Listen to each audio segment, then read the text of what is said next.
with that being said, you big dummies, you getting paid now. Right. Everybody now has an opportunity to pull up their chair and have a seat. Cheryl has been attacking Caitlin Clark for the past year with strange assertions that she is a 25-year-old playing against teenagers, that her rookie season wasn't great, that no one wants to play with her, and that the attack seems to go on forever. Some of your peers, they will recognize, her game, but they won't recognize her impact. Right. How can you separate the two? It's kind of hard, right? And Jax, you're absolutely right. And I was like, come on, you big dummies. The basketball great and former Clark coach Sheryl Miller then entered the ring and struck out at the All the Smoke podcast, calling Swoopes a huge idiot and dispelling the lies. Fans are giddy with anticipation as Miller puts Swoopes in her place and defends Caitlin Clark, revealing something unexpected about the Indiana Fever's future. Are you prepared to leave? Two-time Player of the Year, two-time national championship, two-time tournament MVP, first woman to dunk in an organized game, gold medalist. Thank you for making time. Welcome to the show, Sheryl Miller. Miller asked, have you ever wondered why one of basketball's legends seems so determined to tear down the WNBA's brightest new star? Before we dissect everything, let's examine the strange crusade that Sheryl Swoopes has waged against Caitlin Clark, starting in college and continuing through her rookie season. Let's also talk about how much more experience that gives you over other players coming in, right? So people say, dang, like he or she's killing them, but you have a 25-year-old playing against a 20-year-old. In what was arguably her most outrageous statement, Swoopes made wildly false claims about Clark's college career. She said that during her time at Iowa, Clark was a 25-year-old playing against 20-year-olds, but in reality, Clark was only 22 and in her fourth year, just like countless other college seniors. When called out on this falsehood, Swoopes retreated, claiming it was simply hyperbole related to COVID eligibility rules, a weak defense that didn't hold water. Caitlin Clark right now probably takes about 40 shots a game. Carry on. I know you like that. Hell yeah. I said that because when she comes to the league, regardless of what team she goes to that has vets on that team, she probably ain't gonna get 40 shots a game. However, Swoopes was just getting started when she claimed that Clark took 40 shots per game, portraying her as a self-centered volume shooter. In reality, however, Clark averaged 22.7 shots per game, which makes this claim especially ironic given that Swoopes herself only had 3 fewer shots per game during her senior year, 19.2, than Clark. Talk about throwing stones from a glass house. When Clark was threatening to break the all-time NCAA scoring record, Swoopes changed tactics, casting doubt on the validity of the accomplishment by implying that it took Clark a 5th year to do so. You asked me about Caitlin. If you're going to break a record, to me, if it's legitimate, you have to break that record in the same amount of time that that player set it. Okay. Right? So if Kelsey Plum set that record in 4 years, well, Caitlin should have broke that record in 4 years. But because there's a COVID year and then there's another year, you know what I mean? So she's already had an extra year to break that record. So is it truly a broken record? This was wholly untrue. When Clark joined the WNBA, Swoopes boldly predicted she wouldn't dominate the league. But as she started breaking rookie assist records and establishing herself as one of the league's premier playmakers, Swoopes mysteriously went silent as the numbers speak for themselves. Clark finished her rookie campaign with an average of 19.2 points and a league-leading 8.4 assists per game, silencing the doubters and winning Rookie of the Year honors. Clark broke the record in 4 years, the same amount of time as other college players. Didn't say she wouldn't be good. What I said was I didn't think Caitlin or Angel would come into the league and dominate immediately, which I don't think either of them did. Respectfully, there is absolutely no way, even when we're trying to sit here and play semantics about dominating, there's no way that anyone could ever leave this season in saying that both Caitlin Clark and Angel Reese didn't dominate. You would have to further explain what dominance means for you to not sit here and say that a player who is leading the league in assists while averaging 19 to 20 points didn't dominate that season. Swoopes' appearance on Angel Reese's podcast, when she persisted in disparaging Clark while claiming she didn't dislike her, was possibly the most illuminating. This was a typical example of stating one thing while acting another way. Cheryl, since she was in college, I helped do her shoe deal with Nike in 1993, took her to her first SBs. I've known Cheryl, I've coached her, have a lot of respect for her. I called her when Caitlin was still playing at Iowa and she had just broken Maravich's record. And it was all over the place, as you and I have discussed, that there was this quote by Sheryl that said, Caitlin was, 25 years old. She was, 24 years old. She was a fifth-year senior. Right. She was taking 40 shots a game. Her records were illegitimate. After the basketball world noticed this trend, Swoopes was finally taken off of hosting a Fever game and replaced by Nancy Lieberman, who didn't hold back in denouncing the false information being circulated about the rookie star. I got off the treadmill and I called her as a friend. And I said, you can say whatever you want. You can have your own opinion about anybody, but you do have to get the statistics right. I mean, facts matter.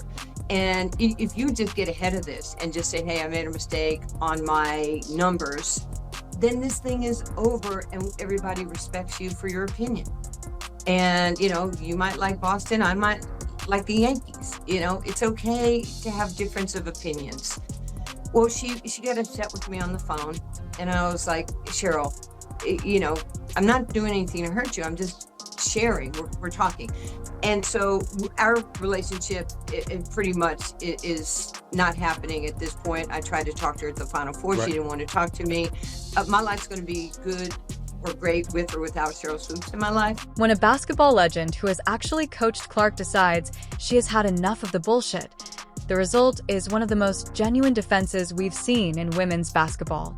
The basketball community had been waiting impatiently for someone with credibility to enter the Caitlin-Clark debate, and that time finally came when Cheryl Miller entered the All the Smoke podcast studio and completely lit up the critics. Jax, you're absolutely right. And I was like, come on, you big dummies. Is she getting hyped? Yes. But she was in the backyard. She was putting in the same time, sometimes maybe more than you were. Right. I can't fault her for what she was given. The studio erupted, but Miller was just getting started. She defended Clark's work ethic with the passion of someone who has witnessed it firsthand. This wasn't just another talk head defending Clark. It was Cheryl Miller, one of the greatest to ever touch a basketball, who pointed out something the haters conveniently ignore. Miller didn't just casually support Clark. She came with fire and precision that only someone of her stature could deliver. Her now viral comment directed at critics like Swoopes said everything in just 2 words. Come on, you big dummies. Look, as much as she was given, you can't tell me if that door would have swung the other way where she didn't live up to the hype. Right. Come on, folks are still waiting for her to fall. Exactly. Come on. Yep. So, with that being said, you big dummies, you getting paid now. Clark's detractors refused to acknowledge the unpleasant reality that her presence has improved the league as a whole, including their own salaries. You recently coached the WNBA All-Star game. You spent some time with Caitlin Clark. Best coaching job ever. Best coaching job Best ever. coaching job ever.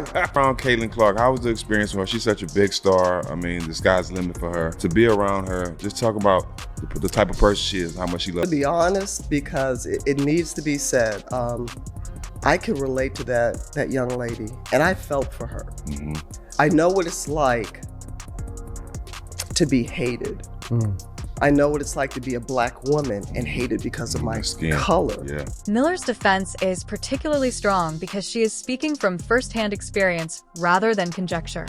Having coached Clark in the 2024 WNBA All-Star Game, Miller had a front row seat to assess Clark's performance beyond the highlight reels, and what she learned shocked even her.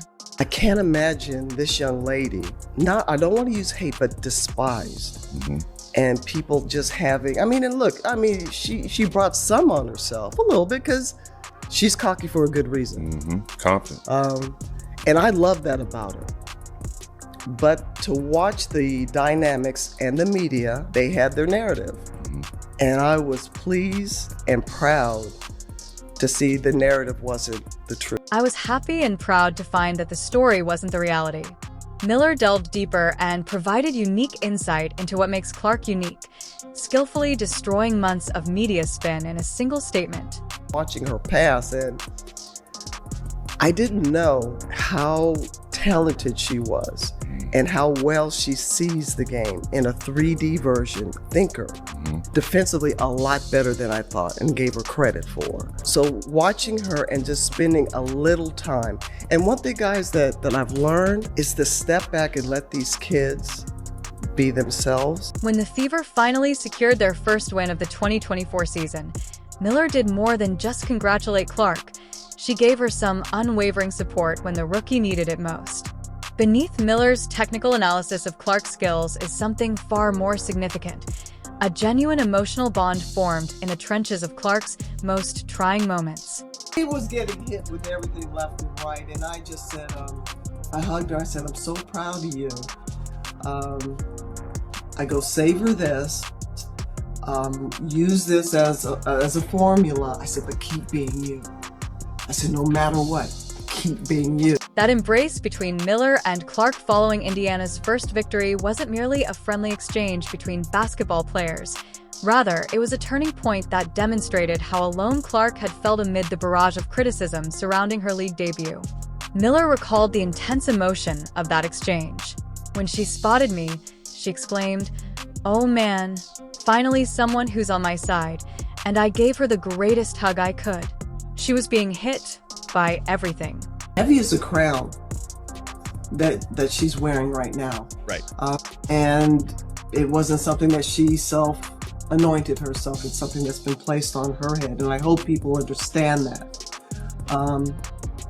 But it's everything that she's dealing with. Instead of merely offering platitudes in that vulnerable moment, Miller gave the kind of advice that only someone who has experienced a comparable situation can provide. These remarks weren't merely consoling. They were a lifeline to a newbie drowning in scrutiny and expectations. "I'm so proud of you, Saver. Use this as a formula, but always be yourself."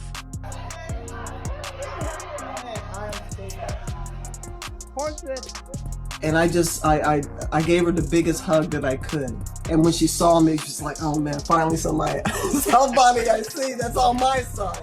Right, they can relate. The one thing that I said to her, and she was heading into her senior year, was have fun. No matter all the static, just make sure you find that quiet place. The basketball world pays attention when Sheryl Miller speaks, and rightfully so. Her voice carries the weight of an incredible legacy that includes 3 Naismith Player of the Year awards, 2 national championships, Olympic gold, and induction into the Basketball Hall of Fame. However, Miller's support extends beyond her impressive resume. She sees something in Clark that many critics overlook: unique court vision that elevates her above the status of a scorer. You can set a screen for Kaylin. Kaylin don't need a screen. Kaylin's got great handles. The one thing that I don't think people really appreciate about that young lady's game, she can pass the ball. She can't pass. She got great assists. And the bounce pass is, The bounce pass is powerful. which is almost non-existent in the game. The young woman's ability to pass the ball is the one aspect of her game that, in my opinion, people don't truly value. Miller made a point of pointing out a particular element of Clark's play that elevates her from simply excellent to possibly transcendent. This wasn't just compliments. It was confirmation from someone who knows basketball brilliance when she sees it. I love what they've done for the women's game from the collegiate level to now. And it's working. And it was only a matter of time. And great narratives, great storylines. But now the bottom line comes down to one thing. It's about basketball. And it's about wins. Miller's perspective is particularly valuable because of her unique position at the nexus of media narratives and player development. During the 2024 WNBA All-Star Game, she saw firsthand Clark's greatness in real time, and in one simple observation, she dispelled months of untrue stories about Clark that the establishment had been spreading. What advice, if any, did you share in that meeting with Caitlin? Because I know that she spoke very highly of you, got great respect for you. I've known Cheryl for a little while now. I think her energy, that's what I love about her. Like, it's just contagious, and It's fun. When Caitlin Clark nervously called Cheryl Miller coach for the first time, neither woman fully understood they were sowing the seeds for what might become the next championship powerhouse in the NBA. The All-Star Game wasn't just about shattering myths. It also signaled the start of a relationship that could change the course of the Indiana Fever. I've known Cheryl for a little while now. I think her energy, that's what I love about her. Like, it's just contagious, and it's fun. Long before they ever set foot on the court together, Clark had been observing Miller with unwavering admiration from a distance. Cheryl is undoubtedly one of the pioneers of our game and an incredible person whose personality exudes. Clark's admiration for the basketball legend was clear in every phrase. This wasn't merely a courteous appreciation.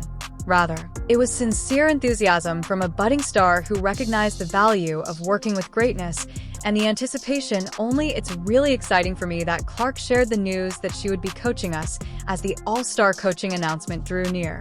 I was thrilled to learn how important this opportunity was to her, but their initial exchange really highlighted the possible future of this collaboration.